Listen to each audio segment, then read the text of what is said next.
you sitting comfortably. Awfully moody way to start the show there, but music from Macbeth by Jed Kurzel. We'll be talking about Macbeth, naturally. That wasn't just for fun. Later on in the show. My name is Rue. This is Are You Sitting Comfortably on East London Radio. I've also got a chap in the studio with me called... Joe Foley. Joe Foley. That's my name. Yes. And I've been drafted in because the guy who usually does this and is competent is otherwise engaged. Yes, but we're going to be speaking with Scott shortly using the power of technology. He's not in the area, but the area that he's in we can connect to via Skype. There's almost no reason for me to be here. Technology, you know. I know, but you wanted to check out the scene at East London Radio, so it makes perfect sense. And I've worn my best sort of flowery, dark, psychedelic shirt because of media. Well, it suits the music because the music's quite psychedelic. Would you say it's quite dark and it's dingy? a bit warped, isn't it? Yeah. Yeah. Ooh. Yeah, it's not grumpy like Sicario's music, but it's a bit strange. It's unsettling, isn't it? Yeah, it's ethereal. Could you go ethereal? Ethereal? Would you accept ethereal? I've not heard ethereal before. Ethereal. Ethereal. Yeah. I've heard it, but I can't remember what that means. Let me have a look at Google here. Ethereal means ethereal. Ethereal means extremely delicate and light in a way that seems not to be of this world. Yes, I agree. It's very ethereal. Yes, thank you. Yeah. Okay, good. And now we've learnt a word.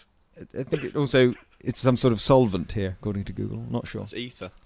We're going to kick off by asking the question, who said this? Years wearing stupid tights. Any ideas who said? Years wearing stupid tights. If you know the answer, don't say it yet. You've got to save it. Don't. It sounds like one of the old school thesps, doesn't it? Ooh.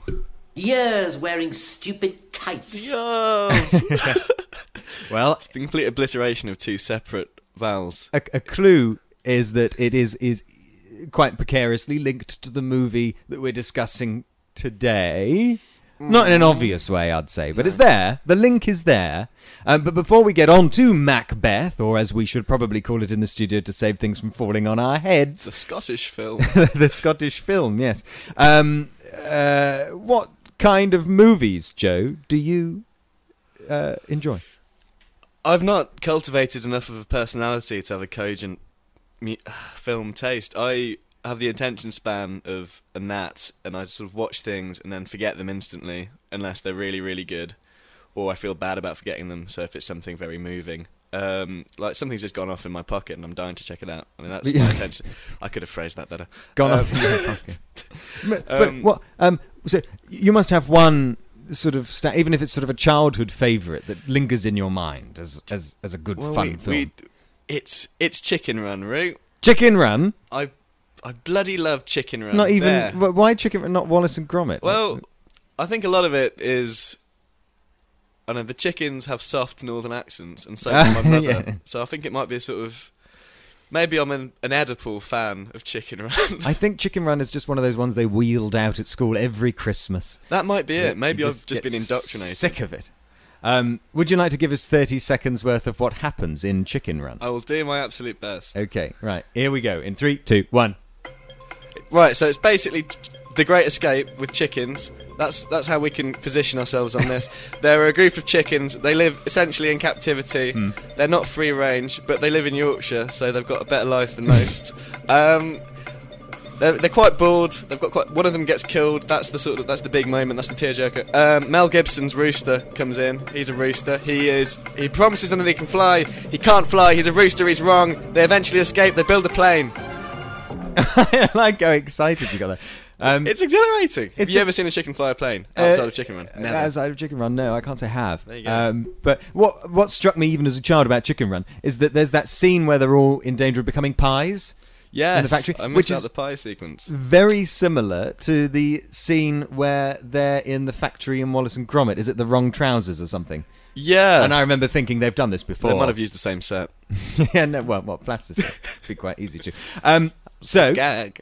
Bit of movie news after our initial song, which does link into the movie news we'll be talking about, because after all, Ant-Man and the Wasp is a new sequel that has been announced. So what better song to play than one of Christoph Beck's from the soundtrack to Ant-Man? This is Tales to Astonish.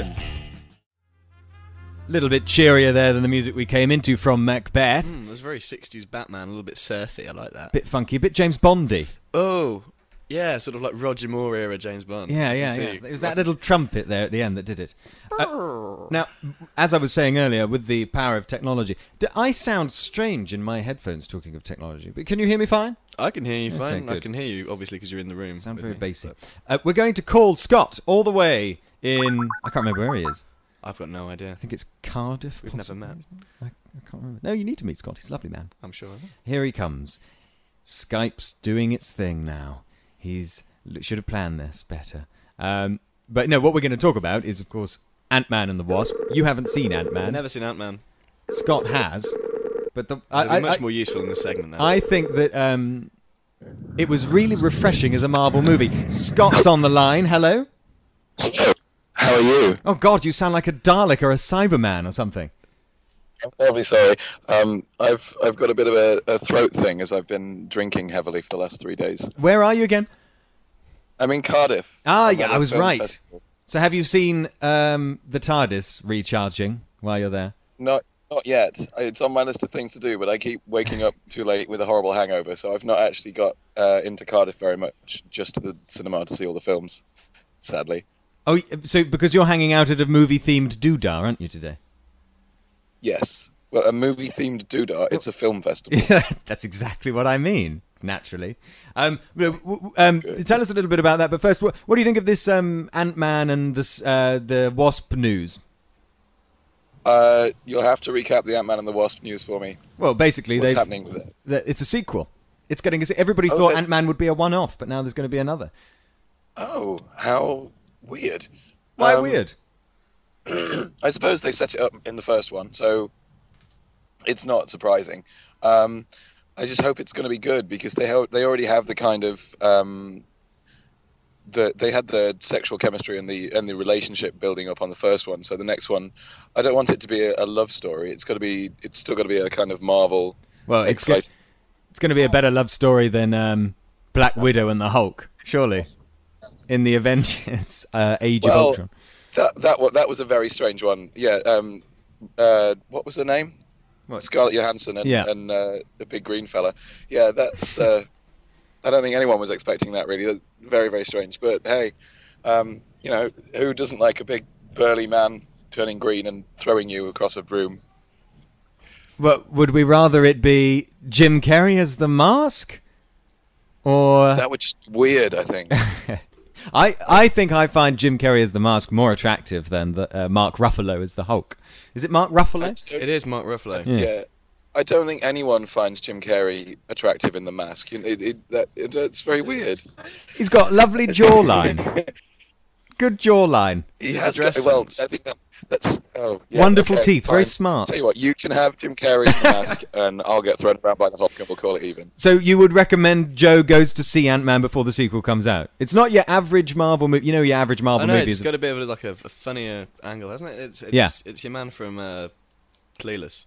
Clueless? Is he in Clueless? Isn't he a stepbrother in Clueless? Scott, is he from Clueless? I don't know. The chap in... The man who plays Ant-Man. It's Paul Rudd. He was in it. Clueless. He was also in Friends. He was Phoebe's husband in Friends. Yes. Yeah, no. So Which one? What? This is... I feel like I'm on one of those news reports, desperately trying to establish the political situation over in Cardiff. It reminds me more of Eurovision. I want to be kind of... And here are the points from the Welsh jury. Yes. Sweden, 1 point. Exactly. So what's going on at your movie festival thing? Well, the tagline for the whole weekend is watch movies, party nightly, repeat. And that's pretty much what we do. Is it anything We're like pretty hardcore. the science fiction Weekender where I went dressed as Scorpius wearing a rubber fetish mask at Pontins in Wales? No. Very, very no. Not many people can say that, though, can they? No, and I think that's probably for the best. But no, it's just a lot of Yeah, it's a lot of people who like movies sitting around watching movies and then standing up and drinking and then falling over. Why can't you drink sitting down? Is that strictly forbidden? Yes, you're not allowed to sit down and drink in Wales. It's against the law here. Okay, fair enough. What's the best thing Currently you've seen? sharing a taxi with two extremely hungover friends of mine. I think everyone's suffering now. The cumulative effect of all this drinking is going to kill someone before the end of the weekend, I think. But what would you recommend before your imminent death? We review on Are You Sitting Comfortably? There's a brilliant film we saw last night called Fourth Man Out, which is about 4 straight bro dudes who are really close friends. And one of them comes out as gay, and it's about the bro dudes kind of dealing with it and still being his friend because they're mates, and about him going on some really bad dates and things. It's very, very funny. Okay, sounds good. And really, really good. Yeah, I think it's out next year. It's got UK distribution early next year, so yeah. I'll keep an eye out for it, and we can talk. And about we'll that review it. Yeah. Yeah. I'm going to ask you both now what your opinion is of Ridley Scott's news regarding the Prometheus sequel, which has nothing to do with Alien, yet is called Alien: Paradise Lost. Prometheus. It's also said that he wants to put. Hang on, sorry. References. What? No, you can't hear Joe, can you? I forget because this is all. So you go first, Scott. Okay. He has said that in this one he wants to put references to Ripley and the Nostromo as well, which is really weird because it's set a long time before Alien. Oh, I hope it is anyway. And I'm worried he's going to try and shoehorn in too many references and make it awful. Well, there's another Alien movie on the way, though, isn't there, by somebody else? That's what makes it all very confusing. Joe, your opinion? Prometheus bored the absolute tits off me, and I can't imagine a sequel doing anything less. I like you, Joe. You can stay. Thank you, Scott. Well, it bored my tits on. Bolted them on with a riveting plotline. No, it didn't bore me at all. I thought it was very moody, very aggressive, and where there were holes, it made up for that with intrigue. Well, the only good thing about it for me was, and that relates to the film we're reviewing later, was, Fassy B over there. Oh, Fassy B. Yeah, Mickey Fassy B over at the, as I call him affectionately. Well, he was channeling what's-his-face from Lawrence of Arabia, which is a movie I only made to halfway through. Went on for days. Philistine. It's a very long movie. That's David Cameron's favourite film. And Hail Caesar, which Michael Fassbender isn't in, but there's a new trailer for that released just recently. It's a new Coen Brothers film starring a massively famous cast: George Clooney, Channing Tatum, Scarlett Johansson, Joss Brolin, Tilda Swinton, Ralph Fiennes. Rafe Fiennes. Ralph It's Rafe Fiennes. Fiennes. We've been through this.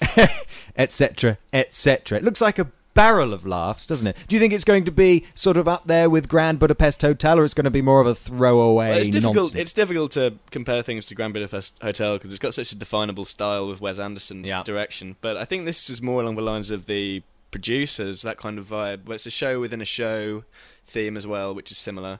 But it's just sort of in the tradition of Mel Brooks sort of capers, I think, is what I took from the trailer. You said it's even got the fun exclamation mark on the end. The Broadway exclamation mark, the trademark Broadway exclamation mark. Sums up the vibe of the trailer. We'll be playing a little bit of music from the trailer in about 5 or so minutes. But Scott, first, your thoughts on Hail Caesar? Not Hail Macbeth, but Hail Caesar? Probably for the best. It's not Hail Macbeth. We sat and watched the trailer in the taxi just before you called, and the consensus was, it looks really fun. It looks really, really cool. And I think you're right. It's got a kind of producers kind of vibe to it. Yeah. Do you think this is a sign that perhaps cinema generally is, with Marvel doing another Ant-Man as well, cinema generally is stepping away from the whole idea of it's cool to be gritty, i.e. Sicario, and it's actually going to start having a bit more fun again? I think, excuse me. I think a little bit more of that would be nice. I think there's room for the gritty dramas, and Sicario is amazing. So it's definitely there's definitely room for films like that. But I think if everything was all gritty and hardcore, it'd get a bit samey and it wouldn't have the same effect. It's a nice juxtaposition to have. Glossy numbers like Hail Caesar next coming out around the same time as stuff like Sicario. I think it's a good thing. Well, you've got, for every Sicario though, you've got The Dark Knight Rises, haven't you? Which thinks it's so much grittier than it is, but it's just saying everything in a voice like this and putting beige tints on every shot. How do I take myself seriously? Exactly. Yeah, like that. But then on the other hand, you've got Kingsman. That was a cracking film. Again, 'cause it was a caper. It was a caper. Yeah, exactly. A caper as opposed to a moody Bond. And even Skyfall was more cheerful than Quantum of Solace or Casino Royale. Quantum of Solace was a poo. I'm sorry. But critical faculties abandoned me there. As James Bond's poos go, Quantum of Solace was one Gillian McKeith would quite like to have in her Tupperware box. She'd be probing through it. She'd find a bit of plastic or something. Like, you've not been looking after yourself, have you? What, bit of plastic in your poo? Yeah. Well, if you were just, if you ate like a Sainsbury's meal deal without, unwrapping it properly. Yes, but that's voraciously. I think that's a different issue altogether, really. That's just laziness. Which I suppose you could argue. It was Quantum of Solace was lazy. There you go. Well, they're going through the writers' strike at the time. Well, clearly. Scott, are you there? Yes, I am. Would you like? We're going to play some music. So if we're going to catch up again in a bit. So when I say hello, Scott, you can say hello, ELR. How are you? Okay. Or you could just call me back. I could do, couldn't I? And then we get to hear the fun little ringtone again. I don't know. We'll figure it out. So where are you getting your taxi to? Just excuse me, from the hotel I was staying in to the screenings for today. So more screenings. Yeah, okay, more screenings. Well, have a fun journey if you're out of the taxi by the next time we speak. And we're going to play. What are we going to play now? Ooh, it looks like it's Rumble and Sway by Jamie and Collins. It is the music from Hail Caesar, the trailer. Here we go. Rumble and Sway by Jamie Commons. Did you rumble? Breaking news here on Are You Sitting Comfortably? I've just seen Radio Times tweet the news that Cruella de Vil is getting her own Disney movie. Well, like an origin story. I think it possibly could be. The villainess from 101 Dalmatians is being given a film of her very own that will join Disney's growing roster of live-action returns to classic movies and characters. I don't know if it will be... what's her name? The actor's name who played Cruella de Vil. Oh, God, I've got no idea. Come on. Oh, come on. I want to say Meryl Streep. No, not Meryl Streep. Oh, she was in Damages as well. Cruella de Vil. 101...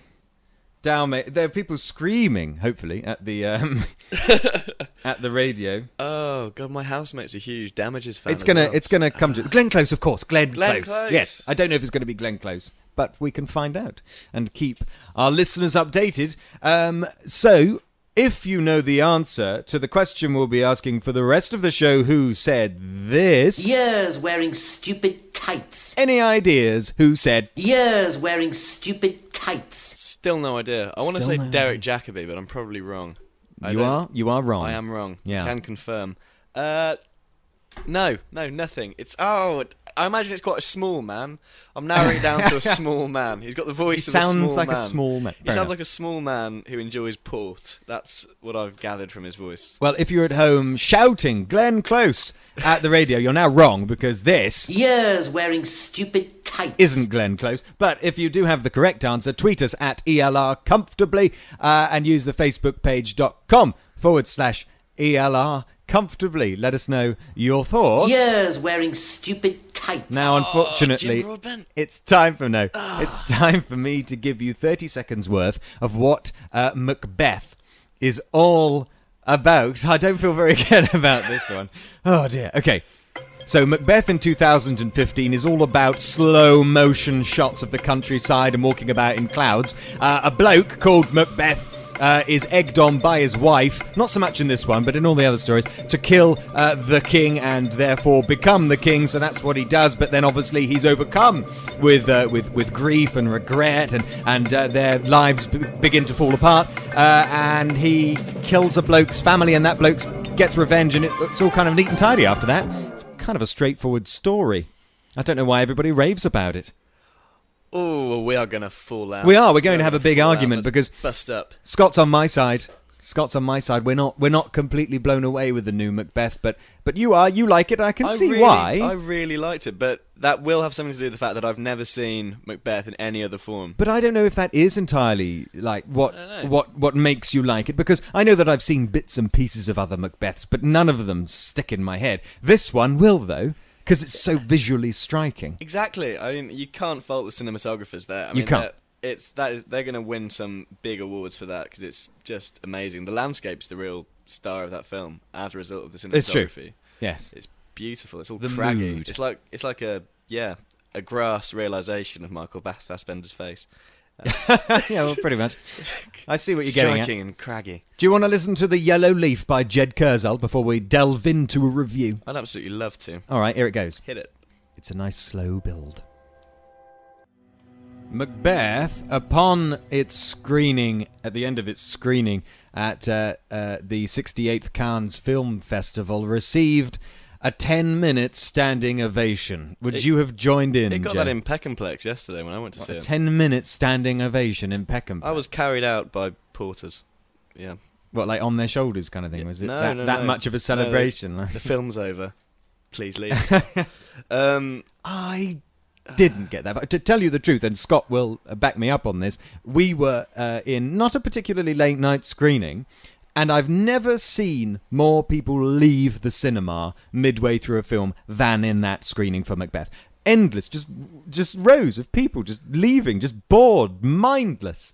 Well, one of the biggest barriers of Shakespeare is always going to be the language. So you think that these people turned up expecting it to be a big Michael Fassbender, and actually it turned out to be a very big kind of literary feast for the ears. Well, yeah, and I think one of the issues with putting Shakespeare on film, I mean, it's not necessarily an issue, but it makes the whole experience a lot more naturalistic. You're not being projected at by, these thesps. It's being presented as a normal conversation. That's very much what happens. But people in talk to Macbeth. themselves for hours on end. Yeah, people do that. I've seen people do that. I've done that. No, I Not preferred in it when they made it pentameter, but when they made it look as though Macbeth wasn't actually talking to himself, but it was all running through his head. That's an artistic touch. That was quite nice. And when in Lady Macbeth's monologue, she's giving it to a child, so it's all rooted in naturalism, I think. So all of it rooted in naturalism. I mean, the acting and the way it's presented, rather. No, obviously not the witches who can vanish into mist. That's entirely Perfectly fictional. natural. Yeah, It's unnatural. It's uncanny. I just didn't buy into it. You didn't get it, Rue. Just say it. It was just lots of staring, and with the violins, Now, on its own, I could listen to that. I could chill out. It's quite relaxing. I could, you could probably meditate to that music. But when you're trying to stay awake and watch some very slow-paced Shakespeare unfold in front of you, it's tempting to nod off to that music. That's what that kind of music is for, usually. Yeah, I mean, there were some lulls in the plot, before it really gears up at the end, where you sort of thought, I didn't feel like it really ever geared up. You better never geared up. It was just when they wanted to give you the impression it geared up, they banged on the drums and had men running through clouds. Yes, that was the cloud running. That was a big theme, and I think that was really successful. There was cloud running at the start, and they were all in slow motion, and they were fighting with the big swords. And I like the big swords. I think they're good. Either the fights, Joe, you've spent too long in the goldsmith's art department. It's entirely possible. Or I'm just not sophisticated enough for this movie, and neither is Scott. I'm going to get Scott on the line now. Let's give him another buzz. I love that little Skype noise. It takes me right back to when I watched what's that horror movie that was set on Skype? I can't remember what it's called. It's so forgettable. It was unbelievable. It was like the Blair Witch Project on quite Skype. Gimmicky. It really was. Everybody died. You can guess. Oh, yeah. Hello, Scott. again. How's it going? Good. Have you arrived Now at your the taxi. destination? I can hear wind. Yes, I'm out of the taxi. I'm just hovering in the car park to talk to you now. Exciting. Thank you very much for taking the time out of your day to do that. You're more than welcome. We're talking about Macbeth. Jolly good. And How's that? I feel like we're going to have a big It's argument. contentious. Yeah, well, because Joe quite likes it. Now, when I say quite, you really liked it, actually. I You really liked it. I was electrified by it. I would go that far. You liked the artistic direction, you liked the acting, you liked the adaptation itself as a whole, whereas Scott and I were left feeling pretty... what would you say, Scott? How would you describe our emotions? First of all, I'd say I've changed my mind, Joe. Get out. And then I'd say it was just pretentious toss-wank from beginning to end. It's Shakespeare. It's the original script of Shakespeare. Scott had the problem because... Yeah. Yeah. They eradicated parts that you quite liked. Well, it just seemed very bare bones. Excuse me. It just seemed very bare bones. I didn't really care about any of the characters. There was no kind of in like the whole thing is that it's a bit of a tragedy because he's a bit weak and one thing leads to the next thing leads to the next, and this just seemed like a crazy guy who's killed someone and gone, oh, that was quite fun. It's quite more, isn't it? I'll do it again. Exactly. I didn't get the impression that Macbeth was didn't really want to do it and was being egged on by his wife, which is what I think originally Shakespeare was going for. I could concede some ground there, actually. Thinking about it, there wasn't as much development as there could have been character-wise, but then you have to think, within the context of the source material, everyone knows the characters. I mean, you don't need to spend as much time introducing the characters. But you do to win over a new audience. I was a new audience, and it's been memeified. All of Shakespeare is memeified. Everyone knows basically something about Macbeth.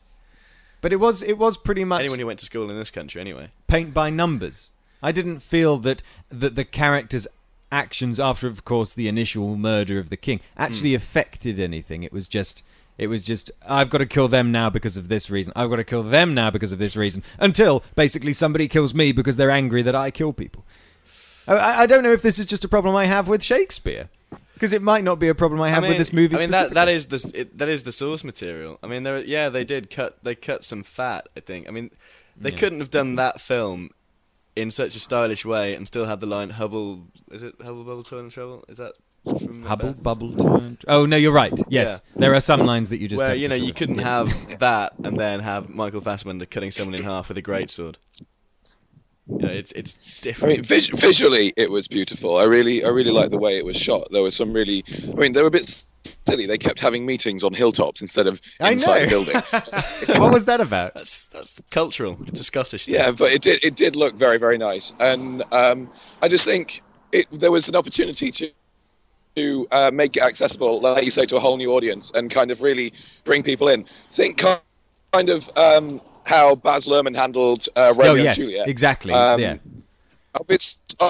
Obviously very different, and you couldn't do a big song and dance number with Macbeth anyway. But that would be very weird. But just the idea. If you did, it would be in slow mo. They've not really done anything to make anyone new get into it. It's been lots of staring moodily out of windows and not really knowing what's going on. They didn't have any windows. they had staring arrows moodily across big blasted heaths and stuff. I mean, this is definitely the kind of film that you would be forced to watch when studying Macbeth for your GCSEs. And every time they said, right, well, let's rewatch this scene, you'd want to slash your wrists at the back of the classroom because it's so slow-mo. You see, I think I'm coming to a realisation. In that respect, they could have...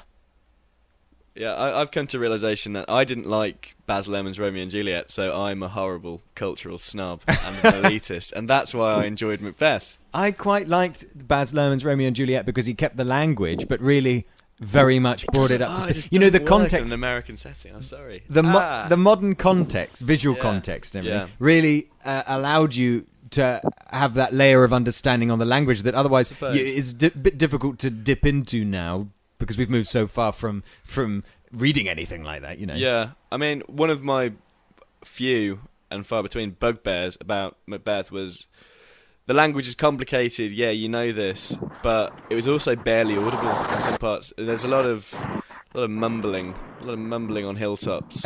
Yeah, and it would sound a lot windier in real life. Yeah, it would. It was very windy, and Michael Fassbender's Scottish accent, well, I don't know, probably quite accurate.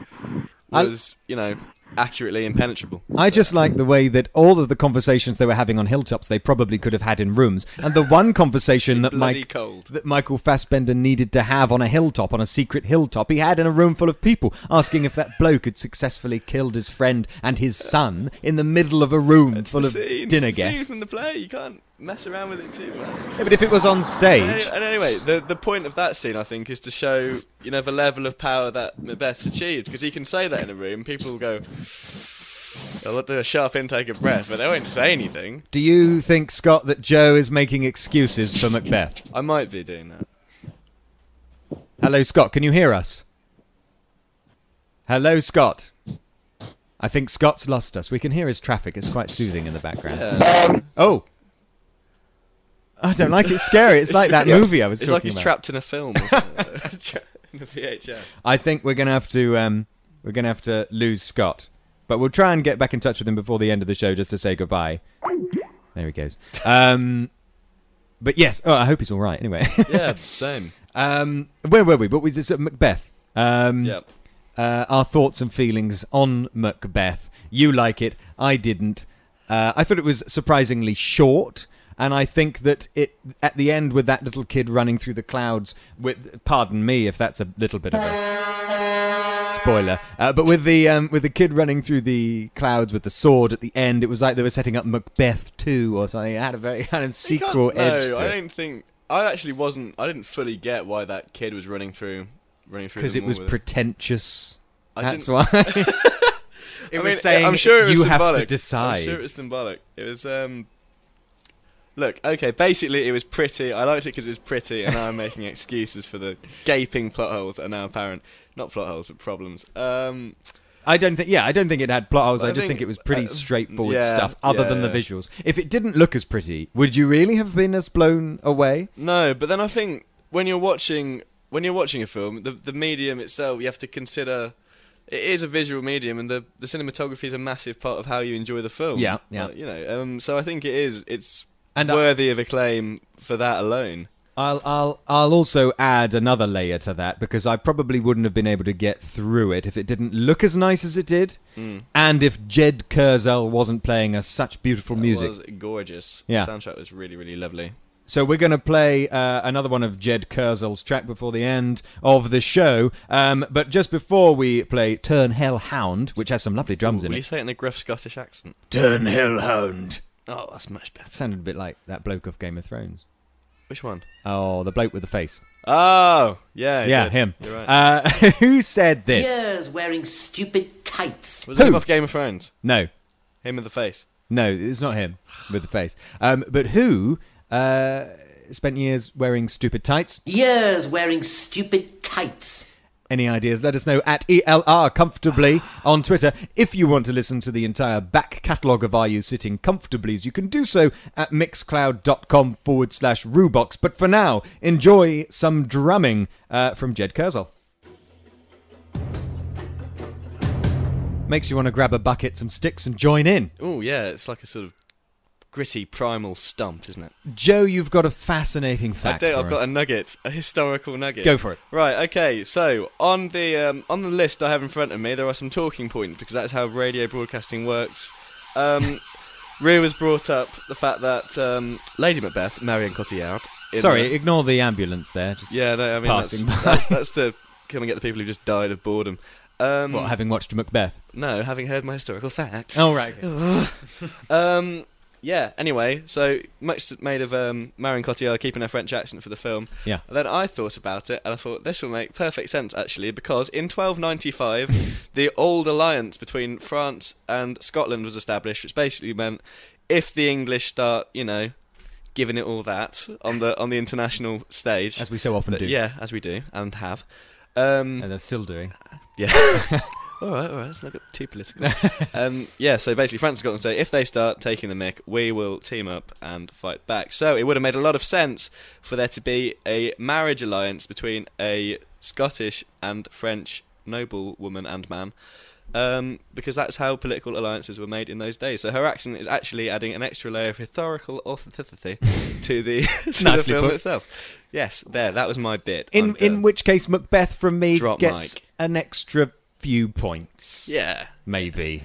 Yeah. I don't know if that was I mean, accidental. I don't know when or- Macbeth is set, but it's clearly pre, sort of medievally, 13th century. It doesn't sound too far-fetched. Just, kind of when everybody was living in tents. Yeah, tents, Whenever and that leather was. jerkins, and Face paint. face paint. Yeah.